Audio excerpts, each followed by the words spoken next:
আমি কেন্দ্ৰীয় চৰকাৰক কৈছোঁ যে বাংলাদেশ চৰকাৰৰ লগত আলোচনা কৰি তাত থকা যিসকল ধৰ্মীয় সংখ্যালঘু আছে, যিসকল হিন্দু আছে, তেওঁলোকৰ নিৰাপত্তা নিশ্চিত কৰিবৰ কাৰণে তেওঁলোকৰ লগত আলোচনা আৰম্ভ কৰক, ডায়লগ আৰম্ভ কৰক আৰু নিৰাপত্তা নিশ্চিত হ'ব লাগিব। এখন ওচৰৰ ৰাষ্ট্ৰত হোৱা অচলাৱস্থা বা তাত সংখ্যালঘুসকলৰ নিৰ্যাতন বা তেওঁলোকৰ যিটো এটা ভয়ৰ পৰিৱেশ আছে, সেই পৰিৱেশক তেওঁলোকক আশ্বস্ত কৰিবলৈ, তেওঁলোক যাতে নিৰ্যাতিত বা নিপীড়িত নহয় এইটো সুনিশ্চিত কৰিবৰ কাৰণে ভাৰতবৰ্ষৰ প্ৰধানমন্ত্ৰী নৰেন্দ্ৰ মোদীয়ে ব্যৱস্থা গ্ৰহণ কৰিব লাগে। পৃথিৱীৰ মানে বিশ্বগুৰু হোৱা বুলি এনেই প্ৰচাৰ চলাই থাকিলে নহ'ব, দায়িত্ব পালন কৰিব লাগিব। শক্তিশালী 56 ইঞ্চিৰ বুকুৰ কথা কৈ থাকিলে নহ'ব।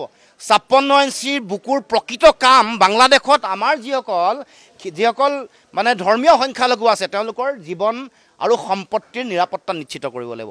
এই দায়িত্ব পালন কৰিবৰ কাৰণে কূটনৈতিক যিটো কৌশল, কূটনৈতিক যিটো দায়িত্ব হেঁচা প্ৰয়োগ কৰা, সেই দায়িত্ব পালন কৰিবৰ কাৰণে ভাৰত চৰকাৰক, কেন্দ্ৰীয় চৰকাৰক আমি আহ্বান